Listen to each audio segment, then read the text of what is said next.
This is one of the series of postgraduate dissertation or research project checklist, and this is the final checklist on structure and formatting of the final piece of work and the final submission.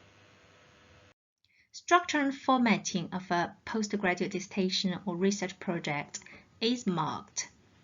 So it takes 20% of the overall mark. Let's look at the marking criteria in the mark sheet. So the mark sheet clearly states there are 4 areas students will be marked on under structure. First is logical sequencing, where they look for the cohesions and coherence in your writing. Second area is academic writing. So in terms of the academic English, the critical thinking, evaluation, whether there's any argument or counter-argument formed, and whether they are formal and academically written. The third area is referencing. It's about the in-text citations and the final list of references to see whether you have included a comprehensive and appropriate list of sources which are used in a rigorous manner, and as we mentioned, helped you to form critical argument. The fourth area is the presentation, to see whether the whole research project or dissertation is presented to a high standard and professionally presented to the reader.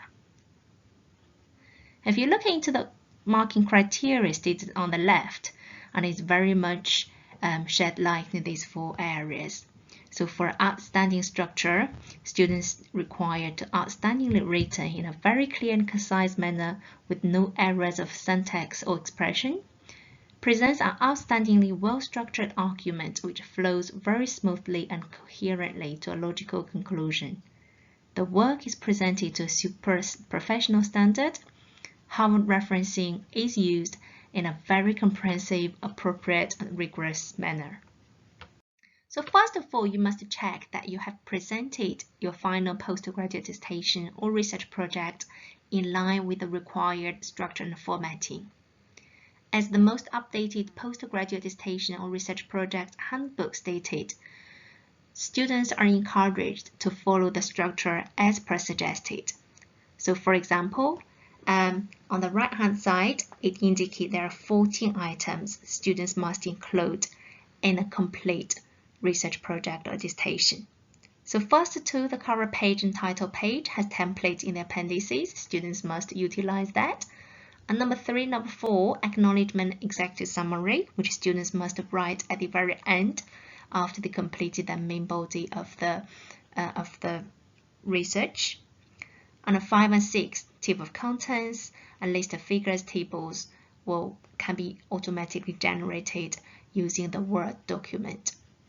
So from 7 to 11, chapter 1 to chapter 5 are the main body of your research project or dissertation. So from introduction to conclusion and recommendations. So this is the main body which requires to have 15,000 words plus or minus 10% of the overall words count. Yeah, so this is where you're marked for mainly. You're assessed. And another area is number 12 and 13, personal reflection references, and this forms part of your research project, but these are not included in the word count. And however, these 2 areas indicate how good your work is, because personal reflection would reflect the whole research journey, your ups and downs, what you have learned. So really is your insight into learning. And references really indicate, the kind of sources you have included, whether they're professional and academic, whether there's comprehensive enough, and then it kind of indicate the sources you have consulted in your research. Yeah, so these are very, very important. Please do not ignore this. And the last item, number 14, are the appendices. As part of a complete research project, appendices must be included. For example, you may include your proposals, or you must include your supervision log, And then for primary research, you may have to include your ethics approval letter or any kind of primary data collection methods, samples, for example, the questionnaire questions or interview questions. And for secondary research, you must include the secondary research declaration form, and which states that you did not, contact any human participants and to collect any primary data. So a complete postgraduate dissertation or research project must include all these 14 aspects. Okay, so therefore you must check whether you have included all of them in your final research project, and whether you have saved all these documents in one PDF document for submission. The second area you must check in response to the presentation is the layout specification. So for example, the margins of the page, left, right, top and bottom, the typeface, the font, the spacing, and the pagination, and headings, subheadings, whether they need to be underlined, whether they need to be put in italics, the justification, whether they need to be left justified or center justified, and the footer. So for example, for MSc International Business students, they must put on University of Hertfordshire major research project and then put a year in bracket, 2020, for example. And the kind of paper you need, which is not applicable for this submission, which is only online submission under COVID-19. And the title page, and then whether you have used the template. It is important students must follow this recommended layout specification as stated in the postgraduate dissertation or research project handbook. So these can be the little details, but however, these contribute to the presentation mark. Presentation is important, and however, academic writing itself is vital. Therefore, you must check thoroughly. So for paragraphs and quotations, have you paraphrased from the original text and returned the original meaning? And obviously, students are encouraged to paraphrase from the original source, but however, you cannot change the meaning from it. And are your paraphrases significantly different in terms of vocabulary and structure from the original? So students' paraphrase should not only change one or two words and replace them by using synonyms. You need to apply your paraphrase strategies to make it look or read quite different, but follow the original meaning. And have you provided accurate in-text citations for the paraphrased work? For example, including the surname of the author and the year. Besides paraphrases, you may use quotations at times, but if you have used the quotations in this chapter, and have you kept direct quotations to a minimum? And are your direct quotations necessary? You are not encouraged unless it helps you to emphasize the point you are making, and you may not be able to paraphrase it. And have you incorporated the direct quotations into the paragraph logically? And do they fit grammatically in the sentence? And have you used the quotation marks and indented for longer quotes? But obviously, this is not preferred for longer quotes. And have you provided accurate in-text references for direct quotations, where you must put surname and the year and the exact page number where you got it from? And that indicate, so the direct quotations must also from very credible and academic sources. Where information you extracted from the web page or news articles are not encouraged to be directly quoted. Another area you need to check on your academic writing is academic style. Is your language precise? Did you state what exactly you mean? And concise, so short and simple, not too wordy and not too long. Have you avoided informal language such as idioms, slang, and colloquial language? Terms like over the moon, rip off, screw up, loss of. Have you avoided contractions and abbreviations? For example, by the way, there is. Have you avoided using personal pronouns? For example, mine, you, I, we, me, your, us. And have you avoided emotive languages and subjective feelings? For example, it's exciting to hear Smith's view on what. So first of all, it's exciting for you, may not necessarily be exciting for others. And hear, so you're not hearing somebody because you're not in a conversation. Yeah? And have you used more nouns than verbs in a sentence, which should be the right form? And have you used passive form appropriately and not overused it? For example, you may say Smith 2019 suggests instead of it is suggested by Smith. Accuracy and range is another academic writing area you must check. For example, have you demonstrated a good range of vocabulary, including professional terms, in your work? For example, when you're presenting similar views, instead of using similarly all the time, you may want to use some synonyms. For example, likewise, in addition, additionally, what is more. And other vocabularies or the concepts or professional terms accurately used and explained. And especially when they're professional terms or academic concepts, you explain them using the professional and academic sources. And have you checked your English grammar? You may contact Case for proofreading after you complete the whole draft. Do the subjects and verbs agree in the form? For example, the singular and the plural. Are the verb tenses correct? So for example, literature review chapter normally presents in the present tense. For example, Smith 2019 suggests. So rather than Smith 2019 suggested, you're using present tense here because you indicate Smith's view still stands by the time you're writing it up. And have you used complete sentences where you use a full stop to indicate this sentence has completed, but your sentence should not be too long? Is your spelling accurate? And is your punctuation accurate?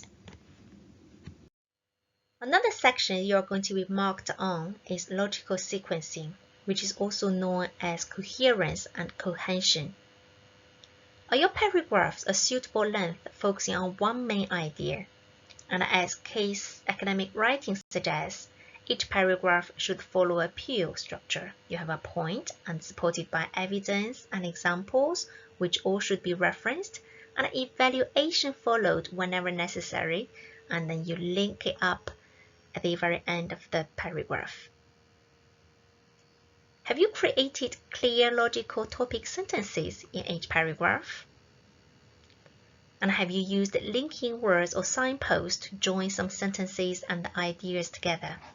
For example, where you want to present sequencing, so you use first, second, then, next, after that, and finally, last but not least. For similar ideas, you would use likewise, similarly, besides. When you add points, you may use in addition, additionally, what is more, moreover, furthermore. When you're presenting different views, you may use however, nonetheless, on the other hand, by contrast.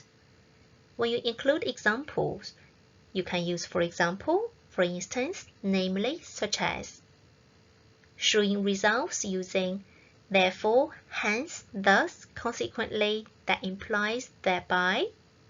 When you sum up, you use in conclusion, to conclude, to summarize, to sum up, or in brief. And obviously you need to use a wide range of them instead of just use one to ensure the wide range of vocabulary. Have you ensured cohesion between paragraphs?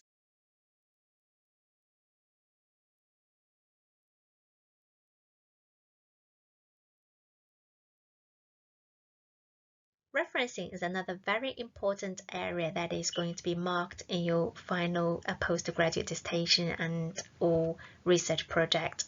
So referencing refers to the references used in the text, which is called in-text citation, and the reference is listed in the final reference list. The appropriate use of referencing is very important. If you don't use them appropriately, it may cause academic misconduct or plagiarism. So have you provided in-text citations for any paraphrased views or any direct quotations? Are the in-text citations appropriately in line with the conventional referencing style, for example, the Case Howard Referencing Guide? Are the sources academic? You must not include Wikipedia, blogs, ukse.co.uk, or your lecture slides as references. Are most of your sources in English? Given your degree is taught in English, so you must include the sources in English. If not, how would you ensure the translation of the sources is accurate? Have you included a list of references? And does your reference list contain all the sources mentioned in the literature review? And that means, does the in-text citations correspond to the final list of references? Does the final list of references follow the standard referencing, for example, in line with the Case Howard Referencing Guide?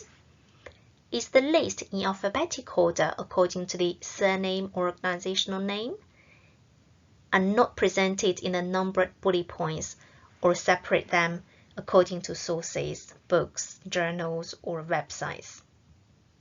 And have you submitted your dissertation or research project or the literature review chapter through Turnitin to check for plagiarism, where you may notice where you haven't appropriately paraphrased or whether you have missed any references? After having checked the 4 aspects under structure, in presentation, academic style, logical sequencing, and referencing, now it's time for you to check the instructions for submission, whether there's online submission only or hard copy submission as well. So obviously under COVID-19, hard copy submission is not needed. Therefore, students just need to submit their work online under the relevant module site on time. So therefore, students must check before they submit their final work whether they have checked their draft via Turnitin. We have highlighted Turnitin and did a separate recording to address the importance of using Turnitin to improve your academic writing before your final submission. This is because every final submission of your postgraduate dissertation or research project will be submitted to Turnitin and check for any potential plagiarism or academic misconduct. So therefore, we hope every student would have already done it to avoid any academic misconduct.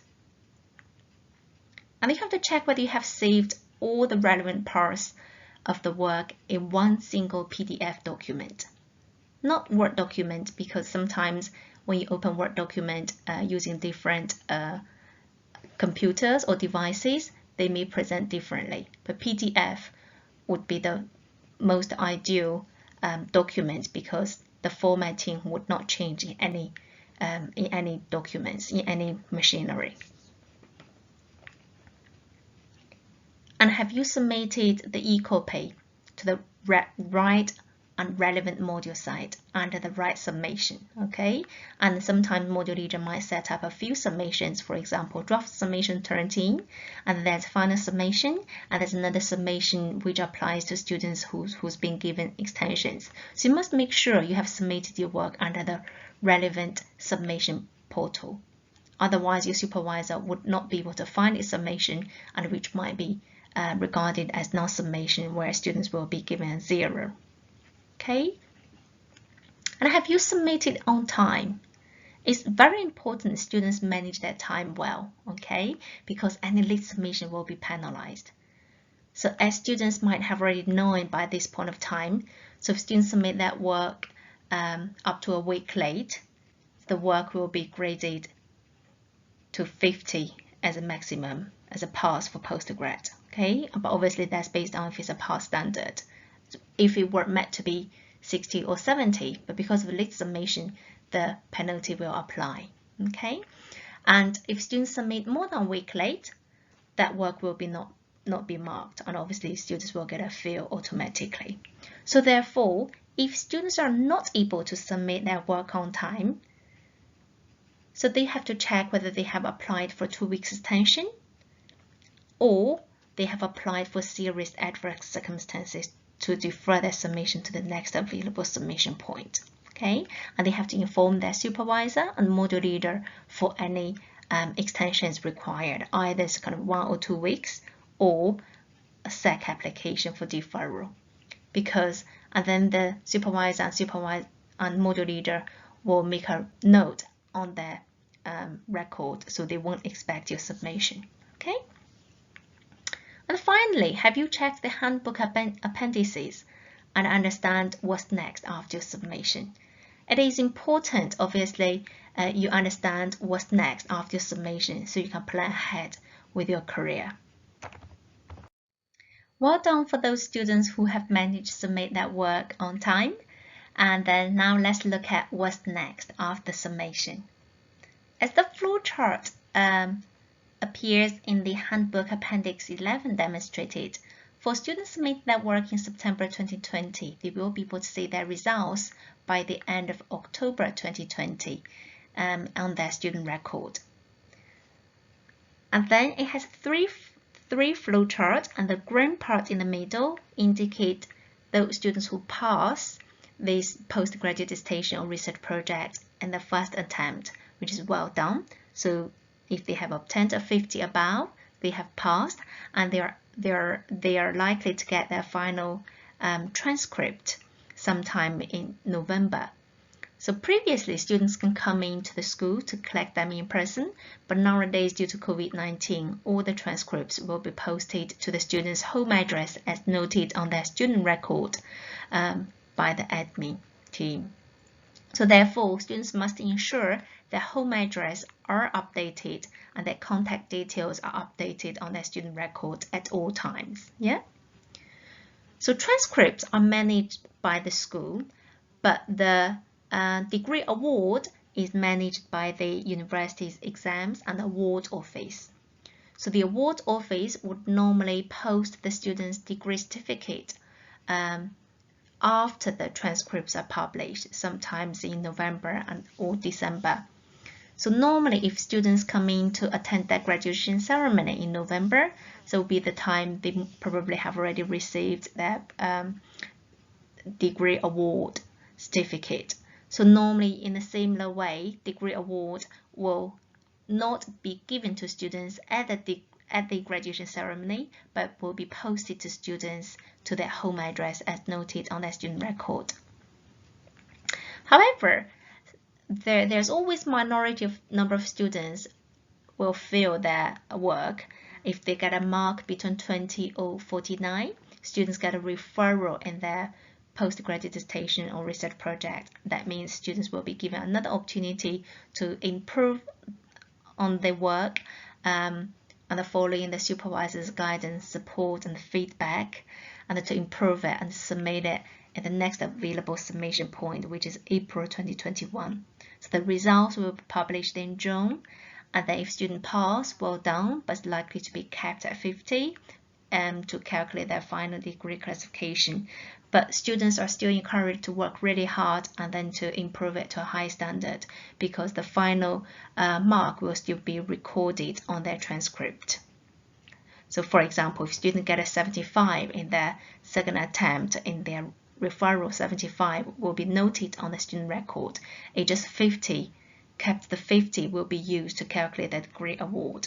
Okay, so students are still encouraged to put a lot of effort to improve their work for the second submission. However, if students fail the referral, and that will lead students to F-rank. It is the same if students fail the first attempt with a mark given below 20. Students go straight to F-rank, which means fail re-enroll. So in which case, students will be sent an email sometimes in November 2020 advising the options they have. So first, they can accept the interim award based on the number of credits they have already achieved. That means students either get a postgraduate diploma or postgraduate certificate based on the total modules they have already passed. Yeah, or students come back to the university and to the school and then to pay and re-register on the module they failed. So in order to achieve the total 180 credits to get that MSc degree award. So if students do want to come back, and they may require, especially for international students, they may require a new CAS letter, and in which case they may have to apply for new visa to come back. And at some occasions, some students want to work on their final research project from their home country, which is doable, but need to negotiate with their program leader to see the plan and the availability of a supervisor for online or remote supervision. Okay, so for students who are repeating the modules, obviously they fall into another academic year, so will be fall into 2020 submission. And this is the flowchart, gives students an idea what's next. And obviously for students who have submitted serious adverse circumstances, and they would submit in April 2020, and this is the flowchart students can follow. Hopefully by the time you're checking the structure of your final work is when you have already finished the draft and you're almost there before submission. And again, if you have any doubt on any areas, for example, either presentation or academic style or logical sequencing or the referencing kind of queries, please feel free to get in touch with your supervisor. Your module leader might also be able to answer your queries in terms of the submission structure.